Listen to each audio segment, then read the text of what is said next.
Gente, bom dia. Como eu tinha falado com vocês, que eu ia fazer um pequeno vídeo para mostrar a vocês a questão da ação dos anti-inflamatórios. Só para vocês terem noção do que acontece, né, cascata de inflamação e da ação desses medicamentos. Se vocês repararem aqui em cima, tem os principais, como é que eu digo, as principais substâncias, né, que são envolvidas nessa cascata. Se vocês observarem, os fosfolipídios, como eu já tinha falado para vocês desde a aula, eles são os componentes da parede celular. Então, quando a gente fala de cascata de inflamação, a gente precisa ter lesão tecidual. Então, automaticamente, a gente vai ter rompimento dessas membranas, né, dessa parede celular.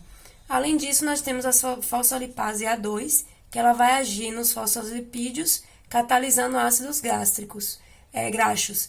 Lembrando que fosfolipídios é lipídio, então é gordura. Então, ácido gastro é componente dessa gordura, né? Então, ela acaba inibindo, né? Na verdade, né? Ela acaba agindo nos fosfolipídios, fazendo com que se inicie a cascata de inflamação. Além disso, nós temos o ácido araquidônico, que é um ácido, né, mediador inflamatório, ou seja, ele vai estar altamente envolvido nas reações inflamatórias. Toda essa parte aqui de rosa, que é a cascata da inflamação, é onde vocês vão ver o que é que acontece no processo infeccioso. Então, quando a gente fala de cascata de inflamação, como eu já tinha falado anteriormente, primeiro a gente precisa passar por uma lesão tecidual, ou seja, rompimento de membrana, ou seja, rompimento de camada de fosfolipídios, ok? Quando a gente tem o rompimento de camada de fosfolipídios, isso faz com que a fosfolipase ela estimule, fosfolipase A2, estimule a produção de ácido araquidônico, que é justamente o mediador inflamatório que a gente falou cá em cima. Esse ácido araquidônico ele vai ser estimulado a produzir lipooxigenases e ciclooxigenases.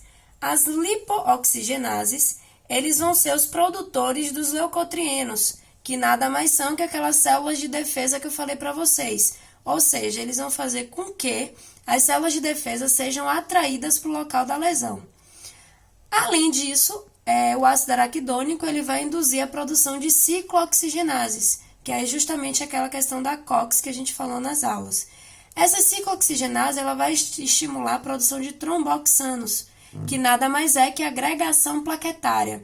Por isso que pacientes em utilização de anti-inflamatórios, eles podem ter disfunções plaquetárias, ou seja, eles podem correr risco de hemorragia, dependendo da medicação que for utilizada.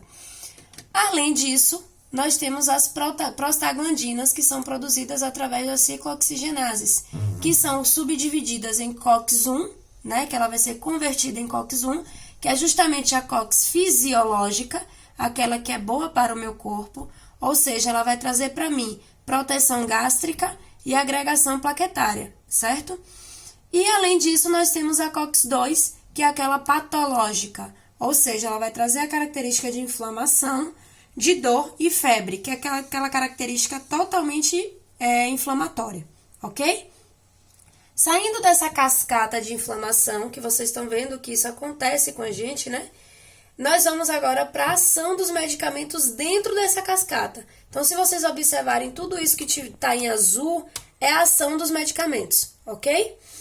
Quando a gente passa para os medicamentos não esteroidais, ou seja, os anti-inflamatórios não esteroidais e o mecanismo de ação dele, a gente vai começar com todo aquele processo da lesão tecidual, até chegar à ação do medicamento. Então, quando eu falo de não esteroidais, são aqueles medicamentos que vão agir nas ciclooxigenases, ou seja, eu vou ter lesão tecidual, rompimento de membrana, fosfolipídio, liberação de fosfolipase A2, conversão em ácido araquidônico. Automaticamente, ácido araquidônico vai ser subdividido em duas enzimas, as lipooxigenases e as ciclooxigenases.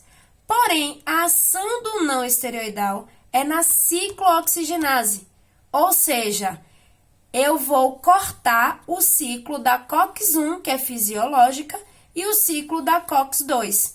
Porém, nós teremos ainda a liberação de mediadores inflamatórios, na verdade, nós teremos a liberação de células de defesa, certo?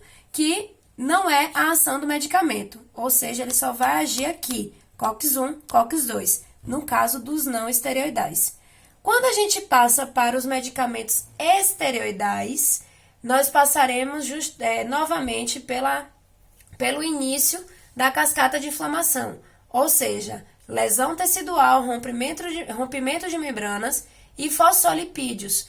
Porém, fosfolipídio não precisa de fosfolipase A2 para terminar a cascata da inflamação? Isso. Quando a gente fala da ação dos esteroidais, ele vai agir aqui, na fosfolipase A2, fazendo com que toda essa cascata aqui, ela não ocorra.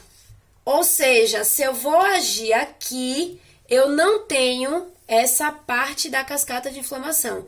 Ou seja, esse medicamento ele vai agir na fosfolipase A2, fazendo com que a cascata de inflamação ela seja cortada. Ou seja, eu não vou ter produção de lipoxigenases e de ciclooxigenases. Eu não vou ter leucotrienos, tromboxanos e prostaglandinas. Então, eu tenho um corte desses três mediadores da inflamação. E, por último, nós temos a ação dos coxibes, que são aqueles medicamentos que vão agir totalmente na COX-2, que é justamente aquela COX que vai trazer toda a questão inflamatória, né? E vai agir parcialmente na COX-1, que é aquela COX fisiológica. Ou seja, eu tenho lesão tecidual, rompimento de membrana, fosfolipídio, fosfolipase A2, ácido araquidônico, lipoxigenase, que vai ser mantida, né, com liberação de leucotrienos, que são células de defesa. Porém, a ação dos coxibes vai ser totalmente na ciclooxigenase 2, que é a patológica, que é justamente aquela que vai me trazer toda a característica de inflamação.